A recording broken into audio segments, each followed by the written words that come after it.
Charles Kabilic nous a rejoint sur le plateau de Tech & Co. Bonsoir Charles, vous êtes le PDG de la société Green Aerolyse. Et alors là on repart un petit peu dans on va dire l'une des expertises de Bertrand, c'est l'avion électrique. Est-ce que vous pouvez nous présenter votre société ? Alors, Green Aerolyse, c'est une société que j'ai créée il y a 2 ans sur l'idée de dire il faut accélérer la décarbonation de l'aérien. Et il faut donner un avenir à nos aérodromes. On a 400 aérodromes en France et plusieurs milliers en Europe. Il faut donner aussi un avenir à un moyen de transport qui va sans doute être le moyen du désenclavement de nos territoires. Pourquoi je dis ça ? Parce qu'on voit apparaître, et le premier avion que vous avez construit, c'est un premier exemple, mais on voit apparaître des projets d'avions de transport légers, 4, 6, 9 places, 19 places, qui vont être 100% décarbonés, qui vont permettre de se déplacer inter-territoire. Et quand on voit ce qui se passe depuis le Covid, quasiment toutes les lignes intérieures de nos territoires ont été supprimées.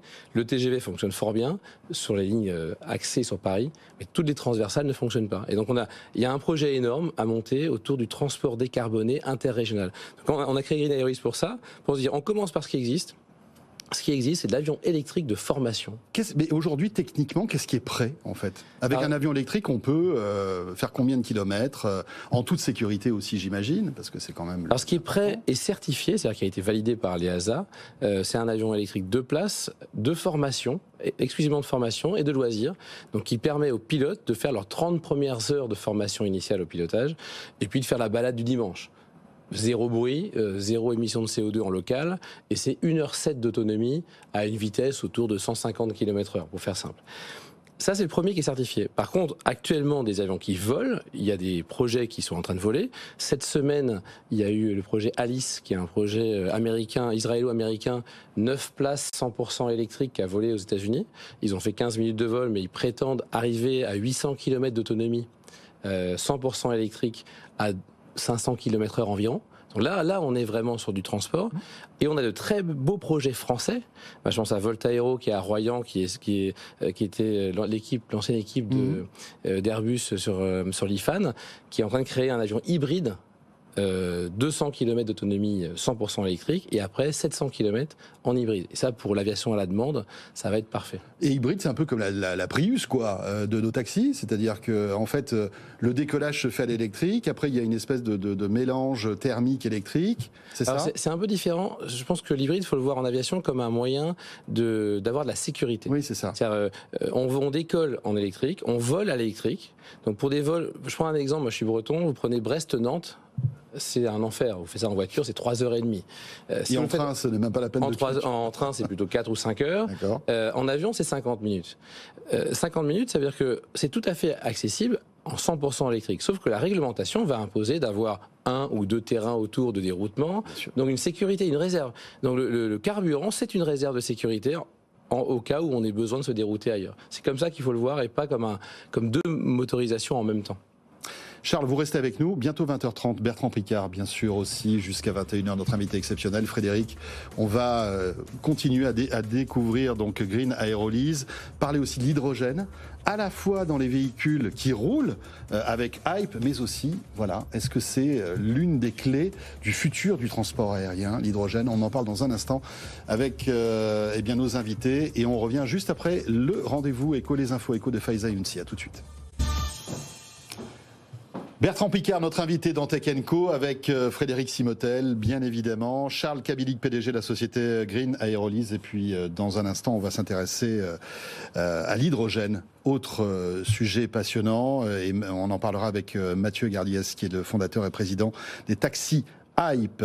Frédéric, on parle donc de l'aviation électrique. Oui, et puis j'avais une question justement à Bertrand, c'est qu'aujourd'hui on parle beaucoup d'innovation et nous les premiers ici, mais on sent qu'aujourd'hui pour que ça marche, et d'ailleurs c'est un peu le but de votre ouvrage, c'est ces 50 propositions dont vous êtes allé parler, enfin il faut que les députés les regardent d'encore plus près, c'est qu'il y a à la fois l'innovation et il y a le modèle économique qui va derrière. Oui, sinon ça marche pas. Ça paraît tout bête ce que je dis, mais l'un va pas sans l'autre. On a trop souvent parlé de l'innovation super, mais dès qu'on descendait sur le modèle, on n'avait pas grand-chose à trouver pour que ce soit rentable. Mais là, aujourd'hui, et l'avion électrique, on peut avoir ce modèle.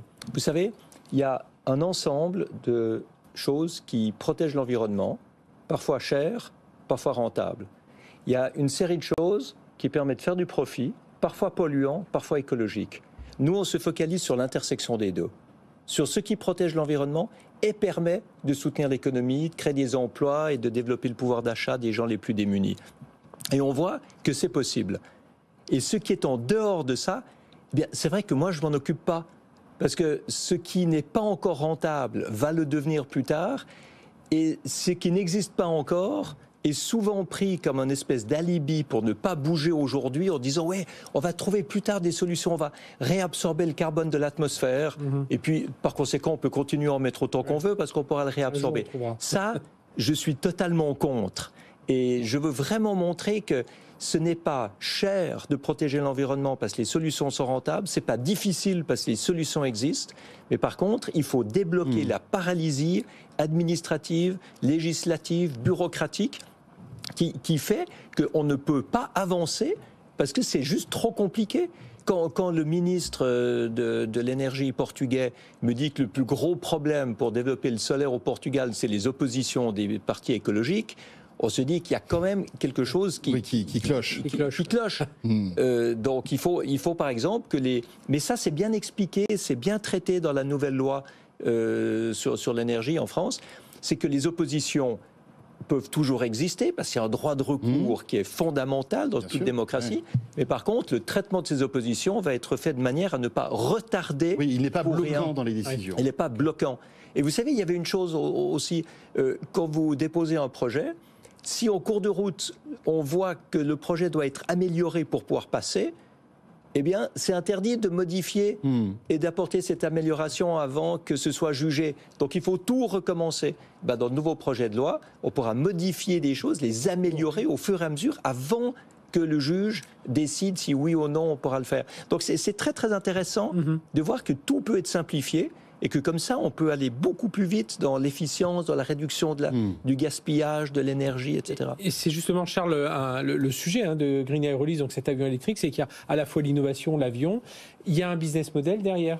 Oui, en fait, le vrai enjeu, c'est de rendre accessible une technologie rapidement, sans que les opérateurs prennent le risque technologique et parfois des investissements élevés, parce qu'il faut être honnête, ce sont des avions neufs qui ont un risque sur la durée de vie des batteries, parce que c'est ça aujourd'hui l'enjeu. Donc, quand on a créé Green Aerolease, on s'est dit, il faut lever tous ces risques, il faut rendre accessible aux aéroclubs d'abord, aux écoles de formation, en location ces avions, et c'est nous qui courons le risque. C'est-à-dire on les assure, on les maintient, on les place, on s'occupe de la disponibilité de la flotte, et on permet progressivement l'accessibilité au plus grand nombre à ces services-là. Et comme le coût d'exploitation de ces avions, c'est comme pour les voitures. Les voitures, on voit bien, il n'y a pas de maintenance sur une voiture électrique.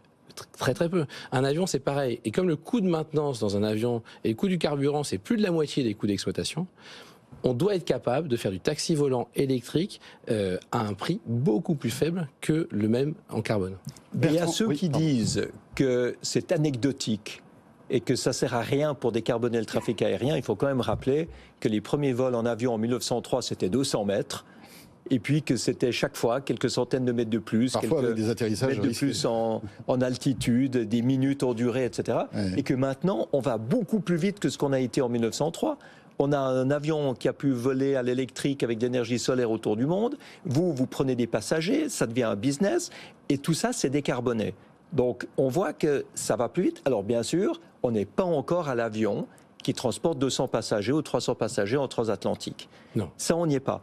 Et on y arrivera un jour ou pas? Moi, je pense qu'on y arrivera, mais il ne faut pas non plus se focaliser sur l'aviation en disant l'aviation, ça pollue. L'aviation, ça fait 2 à 3% des émissions de CO2.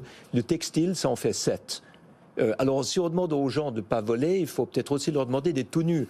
Il faut leur dire de pas faire de streaming. Il faut leur dire de ne pas manger, parce que l'agriculture, c'est 15%. Donc, il faut être logique. Je pense que partout, dans l'aviation comme ailleurs, il faut faire tout ce qu'on peut pour limiter le gaspillage de ressources, pour être plus efficient, pour économiser l'énergie, pour émettre moins de CO2. Et partout, c'est possible, et il faut le faire partout, et prendre ce qu'on appelle les low-hanging fruits. Là où c'est le plus facile, faisons-le d'abord, et là où c'est le plus difficile, faisons-le après. Rappelons-le, 2015 donc, ce tour du monde en avion solaire, ça fait 7 ans. Est-ce qu'il y a eu des progrès technologiques? Est-ce que si aujourd'hui vous recommencez en fait cette expérience, vous la feriez différemment? Est-ce que par exemple les cellules photovoltaïques ont progressé, ont des rendements qui sont supérieurs? Est-ce qu'on pourrait imaginer que les technologies que vous utilisiez à l'époque pourraient arriver sur des avions électriques de manière plus sérieuse, voire commerciale?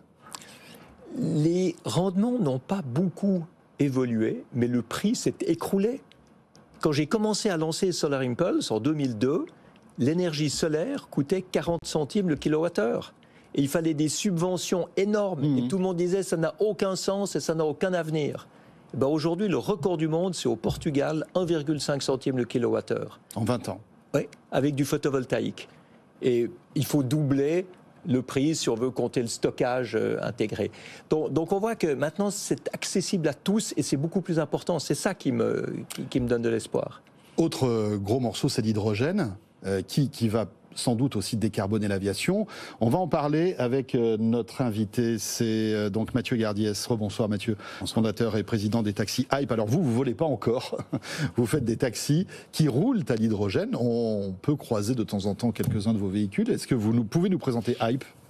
Alors Hype, effectivement, c'est une initiative qui a vocation, un peu dans la même stratégie que celle qui vient d'être évoquée, de déployer à très court terme des solutions de mobilité zéro émission, là où elles sont directement pertinentes et là où elles sont aussi rapidement en capacité de passer à l'échelle, donc d'être sur des business models profitables. Donc il y a une activité qui existe depuis longtemps et qui va perdurer, ce qu'on appelle une flotte incontournable, c'est les taxis dans les villes.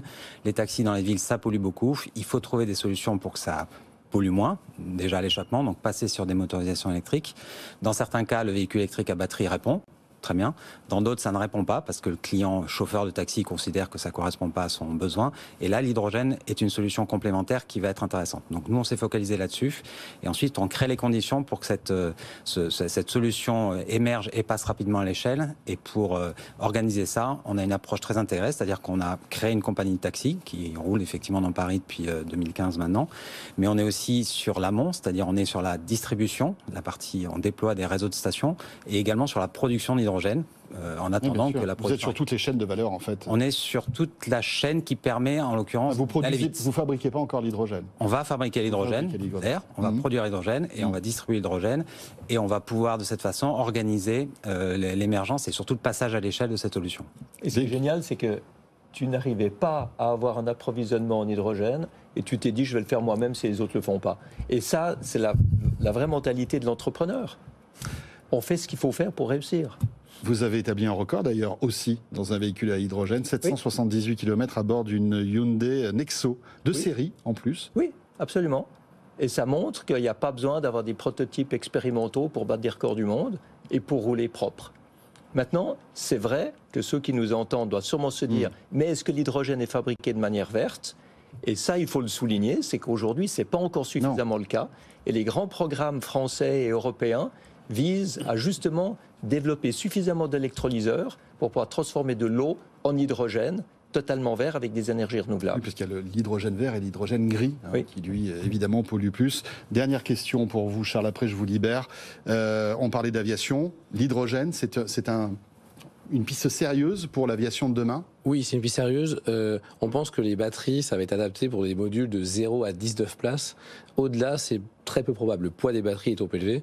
L'hydrogène, il y a déjà des prototypes qui sont en cours. Nous, on travaille avec plusieurs sociétés, des sociétés américaines, des sociétés européennes également, pour créer des modules, soit hybrides, c'est souvent de l'hybride d'ailleurs en hydrogène, qui permettront de transformer des avions de 50 places. Je pense par exemple, il y a un projet ATR 72 qui fait 72 places et qui va être réduit à 40 places, mais 40 places en 100% hydrogène, et ça volera en 2025-2026. Donc ça donne quand même de l'espoir, je trouve, à une industrie aéronautique qui a quand même été sinistrée. Et surtout, moi, ce que je voudrais dire, c'est qu'il faut absolument flécher tout ce qu'on peut sur l'aviation légère, parce que, comme on disait tout à l'heure, c'est l'aviation légère qui crée de l'innovation, et après, elle se transpose aux gros porteurs. Et si on ne pense qu'aux gros porteurs, on va penser à des projets à 2040, 2050. Or, c'est aujourd'hui qu'il faut agir, et c'est aujourd'hui qu'on peut montrer l'exemple dans l'aérien. On voit que Pratt & Whitney, qui est un des plus grands constructeurs de moteurs au monde pour avions de ligne, a donné un contrat à H55, qui est la start-up d'André Borschberg, qui a collaboré au projet Solar Impulse, et pour électrifier justement à 20 places. Ouais. Et on va bientôt être à 40 places. Et ça ira beaucoup plus vite. Et moi, je conseille à tous les sceptiques de faire très attention quand ils critiquent, parce qu'ils vont bientôt passer pour des idiots quand on verra à quel point ça ira vite et à quel point ça va se concrétiser. Et juste pour compléter, moi je pense, sans provoquer, que l'avion peut être le moyen le plus écologique de demain de transport. Parce que si on réfléchit bien, il n'y a pas d'infrastructure. Une aviation, c'est 600 mètres de goudron à maintenir moyennement régulièrement.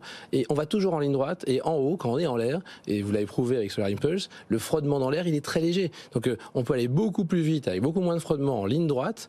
Et si on allie bien le digital, l'écologie et l'aéronautique, ça peut être une bonne solution. Ça peut être une solution à la demande extraordinaire. Et moi, c'est ma conviction. Et je pense que le sujet, c'est pas les gros avions. On a toujours voulu faire plus gros, plus gros, plus gros.